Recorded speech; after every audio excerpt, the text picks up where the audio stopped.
Hello friends, तो स्वागत है आपका अपने परिवार माइंड बूस्टर स्टडी में।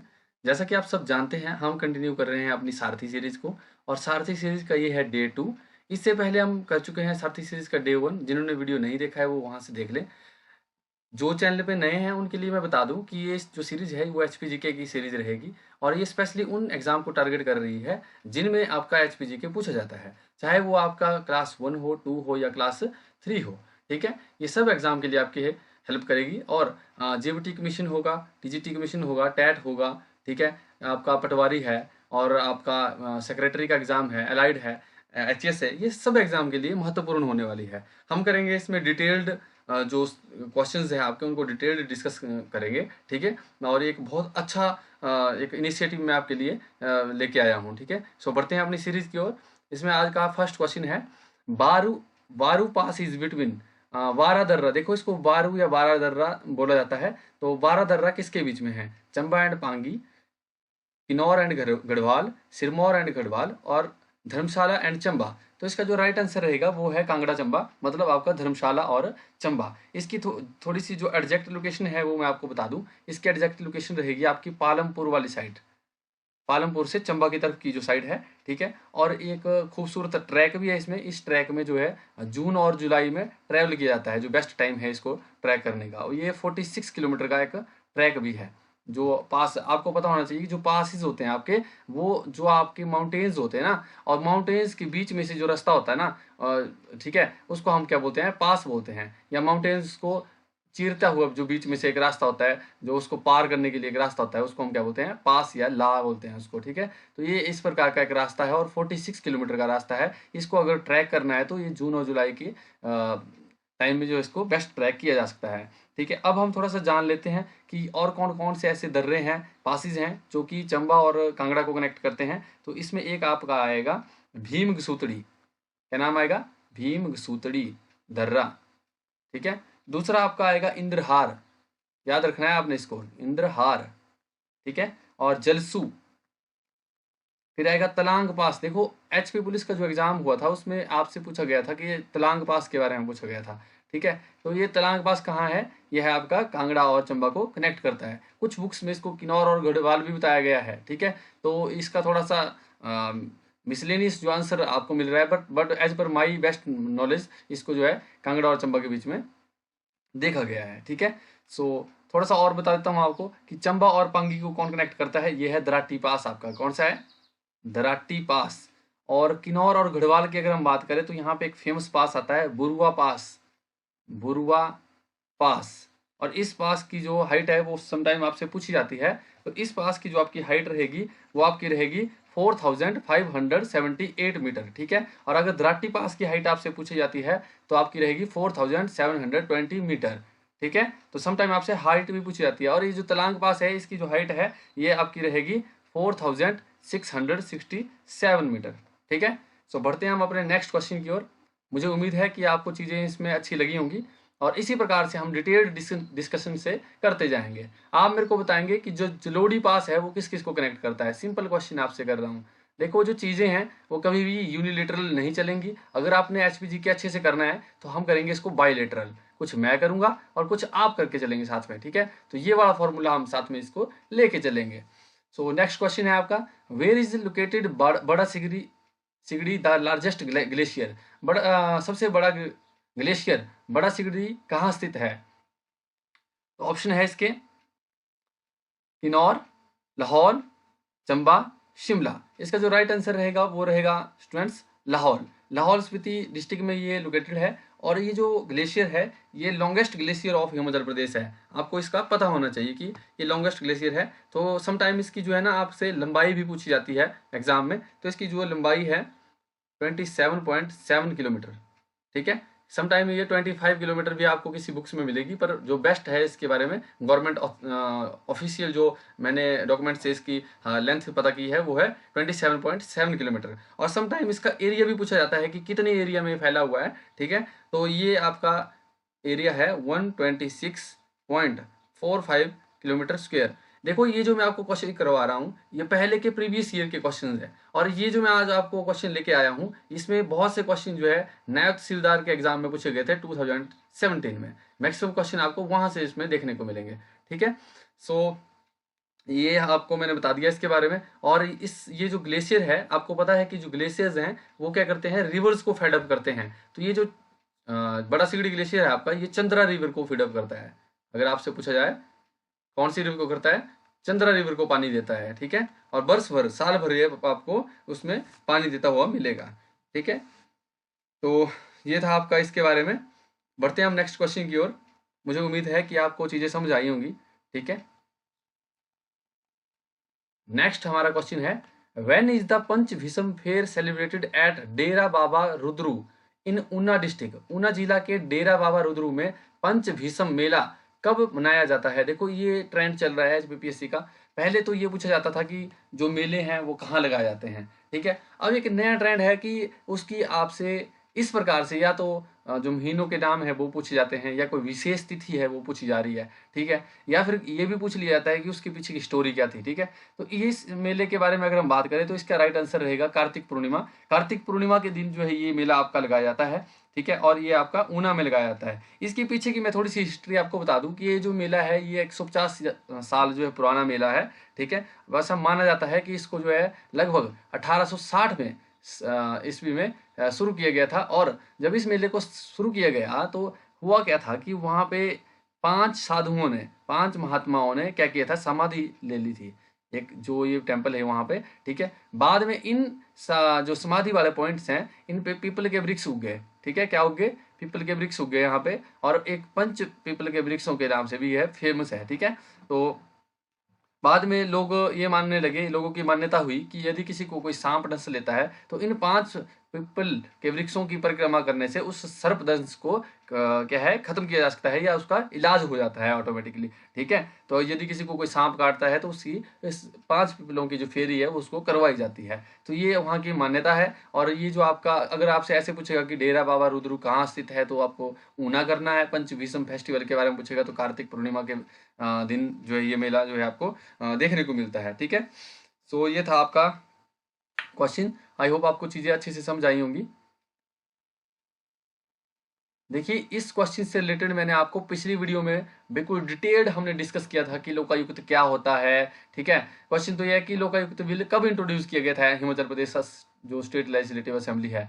पर इससे पहले हमने इसको डिस्कस किया था पिछली वीडियो में कि लोकायुक्त क्या होता है, उसका काम क्या रहता था, फर्स्ट कौन था, लास्ट कौन था, उस डिटेल्ड मैंने उस चीज में बताया था। वहां पे ये जो ये डेट थी, एग्जैक्ट डेट, वो मेरे को बताने को रह गई थी। 1983 मैंने उसमें भी बताया हुआ है आपको। ठीक है, तो जिन्होंने पिछली वीडियो नहीं देखी वो इसके बारे में डिटेल्ड जो है पीछे देख लेंगे। हम यहाँ पे डिस्कस करेंगे कि ये कब इंट्रोड्यूस करवाया गया था। तो ये आपका इंट्रोड्यूस करवाया गया था 1 जून 1983 में।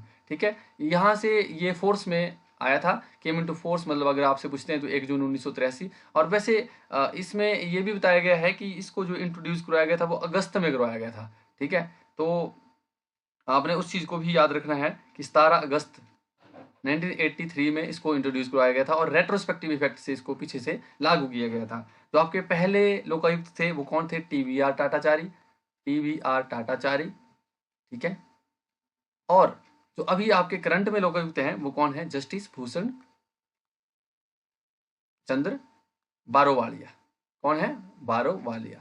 थोड़ा सा बता देता हूँ उन नए स्टूडेंट्स के लिए जो अभी नए हैं वीडियो में कि ये जो लोकायुक्त होता है, ये जो भी कोई गवर्नमेंट ऑफिशियल है, एमपी है, एमएलए है, या फिर कोई आपका सेक्रेटरी है, आईएएस है, आईपीएस है, ठीक है, जो भी पब्लिक ऑफिसर्स हैं, ठीक है, गवर्नमेंट ऑफिशियल्स हैं, अगर उनके खिलाफ कोई भी शिकायत दर्ज होती है, ठीक है, तो उसके ऊपर एक्शन कौन लेता है, वो लेता है लोकायुक्त। ठीक है, और लोकायुक्त को साल में 2 बार, 1 जनवरी और 1 जुलाई, इन 2 टाइम में अपनी रिपोर्ट सौंपनी होती है किसको, गवर्नर को। ठीक है, इसके बारे में कि उन्होंने कौन सी एफआईआर दर्ज की, किसके ऊपर कौन सा केस चल रहा है, उस केस का स्टेटस क्या है। ठीक है, तो ये एक, और हिमाचल फर्स्ट स्टेट थी पूरे इंडिया में जिसने लोकायुक्त बिल को पास किया था। तो it is matter of proud for us. ठीक है, इस प्रकार की संस्था को हमने जो है सबसे पहले बनाया था अपने हिमाचल प्रदेश में। बाद में जाके प्रेसिडेंट का जो असेंट है वो 2014 में इसको मिलता है। ठीक है, डिटेल्ड मैंने आपको पिछली वीडियो में करवाया हुआ है। ठीक है, नेक्स्ट है आपका, how many panchayats of Himachal Pradesh were declared backward as of now. आज के समय में ऐसी कितनी पंचायतें हैं हिमाचल प्रदेश में जो जिनको पिछड़ा हुआ घोषित किया गया है। देखो, पिछड़ा हुआ घोषित करने का मतलब ये नहीं है जिस प्रकार से हम बैकवर्ड सोचते हैं। आज के समय में कुछ आंकड़ों को, कुछ पैरामीटर्स को सेट किया गया है कि यदि जैसे सड़क है, ठीक है, बिजली है, पानी है, यदि वो 100% जो है चीज़ें ना वहाँ तक नहीं पहुँच पा रही हैं, ठीक है, तो उसको अभी भी क्या माना जा रहा है कि वो एक पिछड़ा हुआ क्षेत्र है, ठीक है, या कंटेंजियस। उसमें 2-3 प्रकार के आता है, इसमें एक बैकवर्ड आता है, एक कंटेंजियस आता है, ठीक है, कंटेंजियस बैकवर्ड, ठीक है, एक ऐसे आता है। तो मेनली हम यहाँ पे जो जानना चाहेंगे वो नंबर जानेंगे कि ऐसी कितनी पंचायत हैं जो कि गवर्नमेंट की नज़र में आज भी ऐसी हैं जिनको अभी डेवलप करने के लिए जो है बहुत सी योजनाएं, बहुत सी स्कीम्स उनको प्रायोरिटी बेस के ऊपर रखा गया है, ठीक है। इनको डिक्लेयर करने का जो मतलब है, एक्चुअल मीनिंग है, वो ये है कि इनको एक प्रायोरिटी सेट की गई है कि पहले इनकी डेवलपमेंट हम करेंगे, ठीक है, और इसको एक अच्छा दर्जा, अच्छे स्टेटस में, अच्छे जो हालात हैं इसके किए जाएंगे, ठीक है। तो और इसका जो राइट आंसर है वो रहेगा आपका 651, ठीक है। और ये बहुत इंपॉर्टेंट क्वेश्चन है आपका, जो कि आपको किसी भी एग्जाम में देखने को मिलता है। ये क्वेश्चन आपके बजट में से निकलते हैं समटाइम, ठीक है। नेक्स्ट आपका क्वेश्चन है, who donated the whole state to international Roerich memorial trust at Nagar. Nagar स्थित अंतरराष्ट्रीय रोरिक मेमोरियल ट्रस्ट को द होल स्टेट किसने दान किया। देखो, ये जो आपका क्वेश्चन है ये बहुत इंपॉर्टेंट क्वेश्चन है, ठीक है। 2-3 बार इसको एग्जाम में मैंने खुद देखा है, ठीक है। तो इसके बारे में थोड़ी सी स्टोरी है, बाद में मैं आपको इसका राइट आंसर बताऊंगा।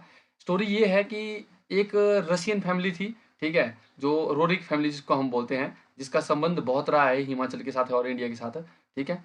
रोरिक फैमिली के 2 मेंबर थे, एक निकोलस रोरिक, मशहूर पेंटर, जिनके बारे में आपने बहुत बार जो है इसमें, जब आपने एचपीजी के पढ़ी होगी तो उसमें नाम सुना होगा आपने, निकोलस रोरिक, ठीक है। और रोरिक आर्ट गैलरी भी है हिमाचल प्रदेश में, कमेंट करो कहाँ पे है, ठीक है। और एक उनकी वाइफ थे हेलेना रोरिक, हेलेना रोरिक, ठीक है। तो स्टोरी क्या है, स्टोरी ये है कि ये एक मशहूर पेंटर थे और डेली लाइफ के ऊपर जो चीज़ें घटित होती थी वो उनको पेंट करते थे। बाद में इन्होंने मनाली में जो है इन्होंने एक बिल्डिंग जहाँ पे रहने लगे ऑक्युपाई की, और एक अच्छा सुंदर सा घर इन्होंने बनाया अपना, ठीक है। जब एट द एंड जो जाने की बारी आती है, ठीक है, या देश आज़ाद होने की टाइम आ जाता है, ठीक है, तो 1942 में इनका एक क्वेश्चन पूछा गया था कि निकोलस रोरिक किन किन लोगों से मिले हुए थे, जो जैसे एक पंडित जवाहरलाल नेहरू से मिले थे, ठीक है, जेएल नेहरू से मिले थे, और एक ये इंदिरा गांधी से मिले थे। पूछा था एक पेपर में क्वेश्चन की ऐसे कौन कौन से प्राइम मिनिस्टर थे जिनके साथ निकोलस रोरिक की मीटिंग हुई थी या वो उनसे मुलाकात हुई थी, ठीक है। तो आपने वो बताना है इसमें, पंडित जवाहरलाल नेहरू जी और इंदिरा गांधी जी, ठीक है। तो इन्होंने हिमाचल का जो आर्ट है, कल्चर है, उसके ऊपर पेंटिंग्स बनाई और उसको ज़्यादा डाइवर्सिफाई करके, ज़्यादा बड़े स्तर के ऊपर जो है ले जाके लोगों को दिखाने का काम किया। बाद में इनके कुछ आगे बच्चे हुए, ठीक है, और बच्चों में जो एक लड़का था जिसका नाम श्वेतोस्लैव था, श्वेतोस्लैव, और उनकी वाइफ देविका रानी थी, ठीक है, देविका रानी थी। तो वो भी, उन्होंने भी यहाँ पे रहना पसंद किया और वो यहाँ पे रहे, और एट द एंड 1992 और 3 में उन्होंने ये बिल्डिंग है ये किसको देने की बात की, वो इनका, इस बिल्डिंग का नाम था द हॉल स्टेट, ठीक है।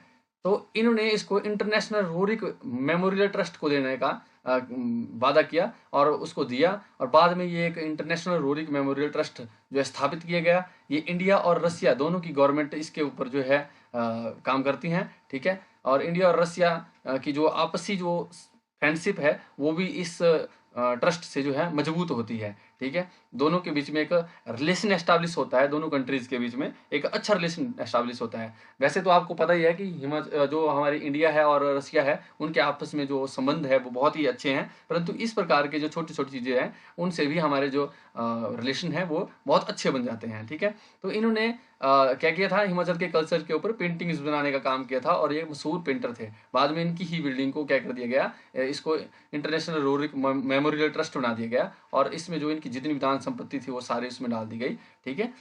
और एक चीज और मैं आपको बताऊं, इन्होंने एक इंस्टीट्यूशन की भी क्या की थी, एक इंस्टीट्यूशन बनाया था इन्होंने, उरुसबटी, ठीक है, उरुसबटी नाम था उसका, ठीक है। ये इसका जो आज के टाइम में नाम रखा गया है वो है Himalayan research institution, Himalayan research institution. तो ध्यान में रखना आपने, कि अगर आपसे पूछता है कि हिमालयन रिसर्च इंस्टीट्यूशन का दूसरा नाम क्या है, तो वो है उर्स भट्टी, और किसने फाउंड किया था इसको? रोरिक फैमिली ने। ठीक है, ये था आपका क्वेश्चन। सो बढ़ते हैं हम नेक्स्ट क्वेश्चन की ओर। How much money is provided for the marriage of daughter of widows, divorcees and destitute womens under the Mukhyamantri Kanyadan scheme? होता कि मुख्यमंत्री कन्यादान स्कीम के तहत इस प्रकार की महिलाओं को, जो विधवाएं हैं, तलाकशुदा हैं, जो जिनका कोई आसरा नहीं है, या उनकी महिलाओं की जो बेटियां हैं, ठीक है, उनको शादी करने के ऊपर जो है कितनी धनराशि दी जाती है? तो ऑप्शन है आपके 51,000, 40,000, 11,000 और 11,001 रुपए। तो इसका जो राइट आंसर रहेगा वो रहेगा आपका 40,000। ठीक है, इसके लिए शर्त यह है कि जो फैमिली है वो इस प्रकार से बिलोंग करनी चाहिए, जिनकी जो लड़कियां हैं उनकी माँ यदि विधवा है या तलाकशुदा है, या उनके जो फादर है उन्होंने उनको छोड़ दी, मतलब कोई पीछे कोई है नहीं, आश्रित नहीं है किसी के ऊपर भी, ठीक है, या उनको एक सहारा नहीं है, उनका बेसहारा है।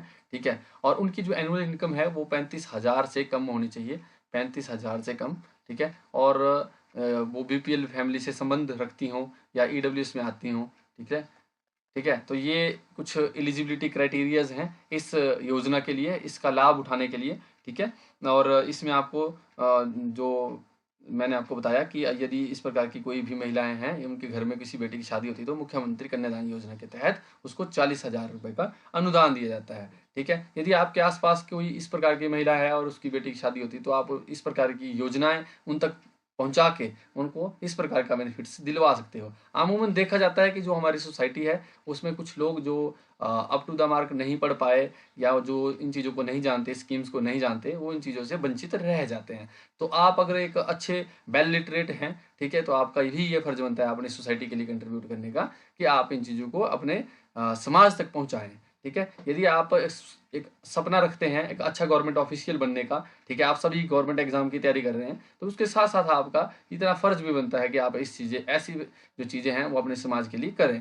ठीक है, सो नेक्स्ट हमारा क्वेश्चन है, Amrita Shergil was born in. देखो, ये इस प्रकार के क्वेश्चन जब आते हैं ना एग्जाम में, तो जिन स्टूडेंट्स ने नई चीज़ें पढ़ी होती है ना, वो बहुत कंफ्यूज होते हैं इस चीज़ से कि यार ये क्वेश्चन कहाँ से आ गया।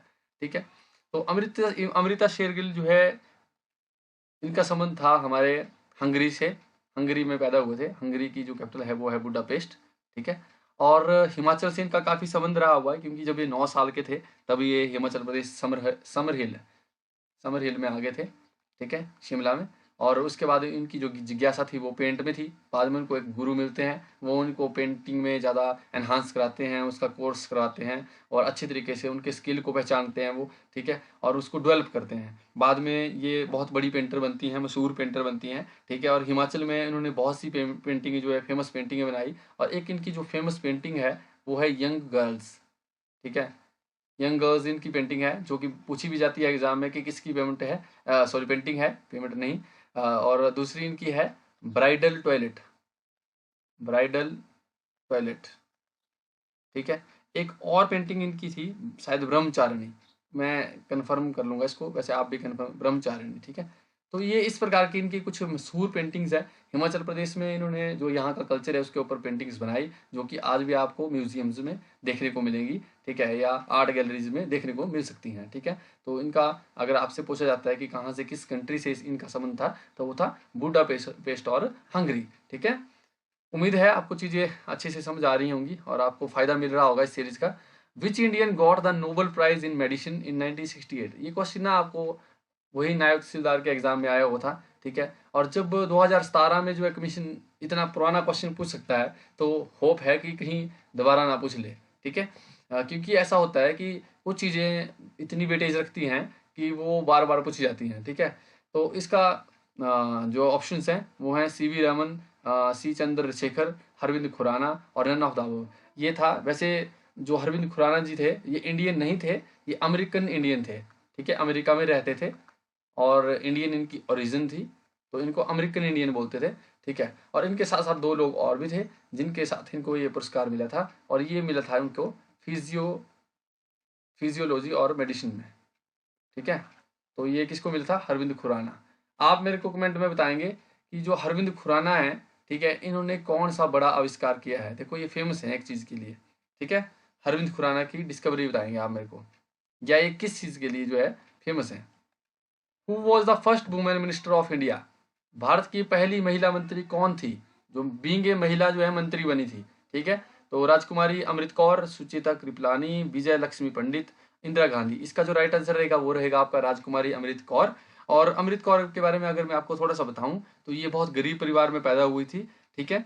और इन्होंने बाद में जो है ये यूपी लखनऊ से, लखनऊ यूपी में ही है ना, यूपी लखनऊ से संबंधित थे इनके, और भारतीय राष्ट्रीय कांग्रेस के एक एक्टिव मेंबर थी ये, ठीक है।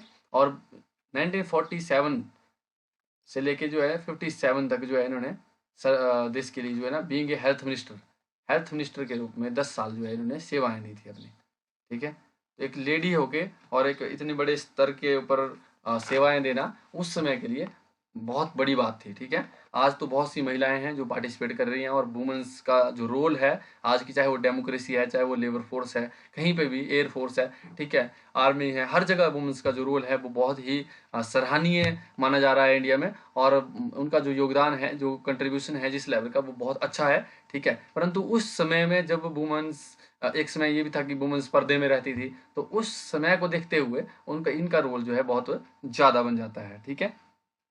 इन्होंने बेसिकली, मैं एक चीज़ बताना भूल गया आपको, कि इन्होंने जो काम किया था वो स्टार्विंग जनरेशन के लिए काम किया था। स्टार्विंग जनरेशन क्या होती है कि जो उस समय जो है ना बहुत भुखमरी थी, ठीक है, और ऐसे लोग जो बहुत गरीब तबका था, ठीक है, तो ऐसे लोगों के लिए उन्होंने काम किया था ज़्यादा से ज़्यादा, ठीक है, वो उन लोगों को अच्छी से अच्छी मेडिकल जो फैसिलिटी है वो मिल सके, और उनको अनाज मिल सके, ठीक है। तो ये सारी चीज़ें जो है उन्होंने की थी। और बाद में जो है इनको जो है प्रिंसटन और ऑक्सफोर्ड से इन्होंने पढ़ाई भी की थी अपनी, ऑक्सफोर्ड और प्रिंसटन जो कॉलेज था ना, उन्होंने इनको पीएचडी दी थी, एक मतलब उपाधि दी थी अपनी पीएचडी की, ठीक है।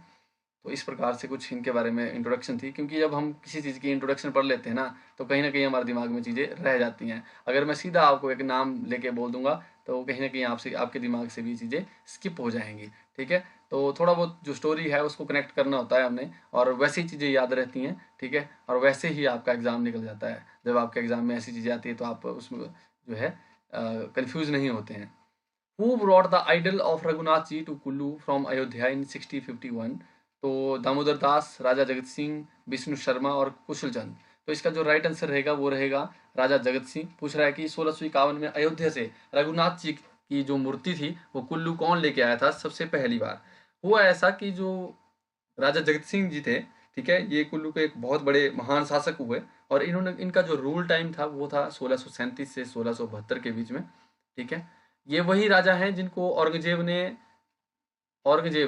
ठीक है, मतलब मुगलों में जितने भी राजा हुए उन्होंने किसी को राजा की उपाधि नहीं दी, पर औरंगजेब ने इनको क्या की थी, राजा की उपाधि दी थी। मतलब औरंगजेब को भी इतना पसंद आया था इनका जो कार्य काम, या जो काम था, या इनकी जो ब्रेवनेस थी वो इतनी पसंद आई थी। इन्होंने क्या किया कि जो वजीरियाँ होती थी उस टाइम में, तो एक वजीरी थी लाग वजीरी, क्या थी, लाग वजीरी, ठीक है, उसको इन्होंने कहाँ, कुल्लू की रियासत में जोड़ा था। ऊपर से एक और इन्होंने काम किया, जो बाहरी सिराज था, आउटर सिराज जिसको हम बोलते हैं आज के टाइम में, आउटर सिराज को भी कुल्लू में मिलाने का काम किसने किया था, इसके ऊपर अटैक किसने किया था, वो थे राजा जगत सिंह जी। नेक्स्ट आपका क्वेश्चन है, which of the flying is the longest river bridge in India?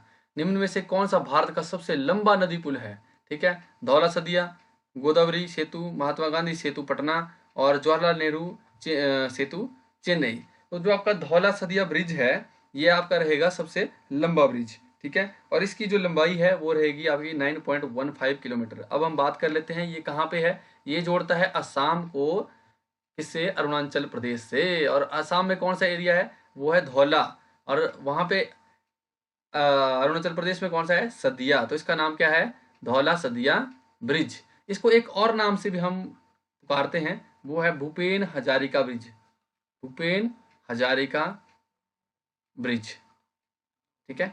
अब ये बोला गया कि ये कौन सा रिवर ब्रिज है, ठीक है। तो अब हम बात कर लेते हैं कि ये रिवर कौन सी है, कि जिस रिवर के ऊपर जो ये बनाया गया है। तो रिवर का नाम अगर आपसे पूछेगा तो वो है लोहित रिवर। और ये किसकी सहायक नदी है, किसकी ट्रिब्यूटरी है, ये है आपकी ब्रह्मपुत्रा, ब्रह्मपुत्रा, ठीक है।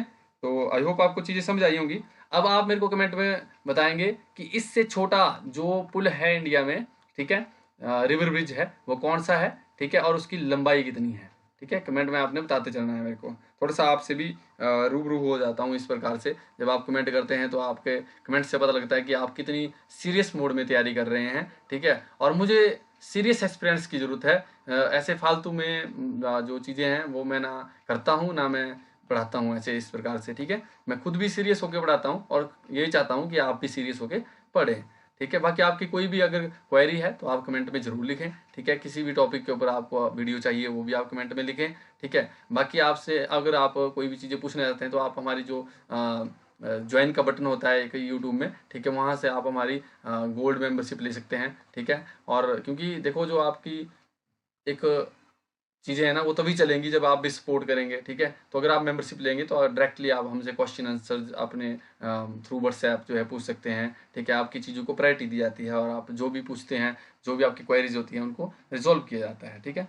नेक्स्ट है हमारा which constitution amendment has reduced the voting age from 21 to 18 years. इनमें से कौन सी कॉन्स्टिट्यूशन अमेंडमेंट है जो कि जिसमें वोटिंग एज को 21 साल से घटाकर 18 साल कर दिया गया था, ठीक है। तो ये आपको बहुत बार पूछा जाता है एग्जाम में, ठीक है। ये थी आपकी 61st और ये आपकी अमेंडमेंट हुई थी 1988 में। तो आपको पता ही है, आप मेरे को कमेंट में बताओ कि 1988 में पीएम कौन थे, ठीक है। 1988 में पीएम कौन थे। आपको ना 1951 से लेके और 2025 तक के जितने भी पीएम हैं उनका कार्यकाल है विद टाइमिंग आपको याद होनी चाहिए। अगर आप जो पॉलिटी है उसको समझना चाहते हैं, जो आपके एग्जाम में पॉलिटी में चीज़ें पूछी जाती हैं, ठीक है, जो कॉन्स्टिट्यूशन में फेरबदल हुए हैं, ठीक है, तो वो सारी चीज़ें अगर आप समझना चाहते हैं तो आपके दिमाग में पहले रफ आइडिया होना चाहिए कि कौन कौन से लोग थे जिन्होंने कौन कौन से योगदान हमारे इंडिया के लिए दिए हैं और कौन कौन सी चीज़ें की हुई हैं, ठीक है। सो ये था आपका। थोड़ा वीडियो लंबा हो रहा है, हम थोड़ा इसको आज अभी यहीं पे कंक्लूड करेंगे। तो एक तो क्वेश्चन और कर लेते हैं। How many schedules are there in the Indian constitution. बोलता कि भारतीय संविधान में कितनी अनुसूचियां हैं। देखो अब एक करंट नहीं पूछा इसने, तो करंट नहीं पूछा है तो मतलब करंट ही बोल रहा है। अगर ये पूछता कि ओरिजिनली कितनी थी तो हमारी आती 8 और अभी कितनी है हमारे पास, वो है आपकी 12, ठीक है। तो कितनी है 12 और ओरिजिनली कितनी थी इसमें 8। वैसे पार्ट्स के ऊपर पूछता है तो ओरिजिनली जो पार्ट्स थे वो तो कितने थे 22 और बाद में बढ़ के कितने हो गए 25। आप मेरे को बताएंगे कि अभी इंडियन कॉन्स्टिट्यूशन में टोटल आर्टिकल कितने हैं, ठीक है। पहले जो ओरिजिनली थे वो 395 थे, बाद में अमेंडमेंट के बाद जो है टोटल आर्टिकल कितने हो चुके हैं, ठीक है। तो ये था आपका आज का वीडियो और इसमें आपका एक लास्ट क्वेश्चन हम कर लेंगे, ठीक है, उसके बाद हम कंक्लूड करेंगे चीज़ों को। तो लास्ट क्वेश्चन है हमारा, the chief election commissioner of India is. कौन है chief election commissioner of India इस टाइम, तो वो है राजीव कुमार जी, ठीक है। और चीफ इलेक्शन कमिश्नर के ऊपर मैंने जो हमारा गिरिराज आता है, ठीक है, आपको पता होना चाहिए कि इस चैनल के ऊपर हम गिरिराज पढ़ते हैं। तो गिरिराज में मैंने बिल्कुल डिटेल डिस्कस किया हुआ है कि इलेक्शन कमीशन क्या होता है, क्या करता है, क्या इसके रोल हैं, एलिजिबिलिटी, हर चीज़ मैंने फिर भी मोटा मोटा आपको बता देता हूँ कि इसका जो कार्यकाल होता है वो 6 साल का होता है और जो लास्ट एज है 65 ईयर्स तक कोई इस पोजीशन को हेल्ड कर सकता है। इसको अपॉइंट कौन करता है, प्रेसिडेंट अपॉइंट करता है। और ये इसका काम क्या होता है, इसका काम होता है लोकसभा, राज्यसभा, विधानसभा और जो प्रेसिडेंट है, वाइस प्रेसिडेंट है, उनके इलेक्शंस को करवाना। आर्टिकल 23-24 ऑफ इंडियन कॉन्स्टिट्यूशन जो है, ठीक है, वो इस चीज़ के लिए क्या है, मतलब उसमें प्रावधान है चीफ इलेक्शन कमिश्नर के बारे में, अपॉइंटमेंट के बारे में, ठीक है, टर्म ऑफ कंडीशंस के बारे में, इलेक्शंस के बारे में, हर चीज़ के बारे में वो प्रावधान है उसमें, ठीक है। ये पहले एक सिंगल मेंबर बॉडी होती थी और 1993 में इसको मल्टी मेंबर बॉडी बना दिया गया। और ये मल्टी मेंबर बॉडी जो है, पहले ऊपर एक चीफ इलेक्शन कमिश्नर बैठता है और उसके नीचे 2 इलेक्शन कमिश्नर बैठते हैं। आप मेरे को कमेंट में बताएंगे कि अभी जो 2 इलेक्शन कमिश्नर हैं उनके नाम क्या क्या हैं, ठीक है। सो ये था आपका आज का वीडियो, ठीक है। और उम्मीद करता हूँ आपको चीज़ें पसंद आई होंगी। अगर आपको चीज़ें पसंद आई हैं और तो आप चैनल को जो है सब्सक्राइब जरूर करें, ठीक है, जो चैनल पे नए हैं। और साथ में जो बेल आइकन है उसको प्रेस करना ना भूलें, क्योंकि जो भी आपको न्यू वीडियो आपको आएगी, ठीक है, उसकी नोटिफिकेशन सबसे पहले आपको मिलेगी, ठीक है। इस सीरीज़ को हम ऐसे ही कंटिन्यू करेंगे, ठीक है, और एक बेहद अच्छा क्वेश्चन बैंक आपके लिए तैयार करेंगे, ठीक है। तब तक के लिए जय हिंद, जय भारत। मिलते हैं नेक्स्ट वीडियो में।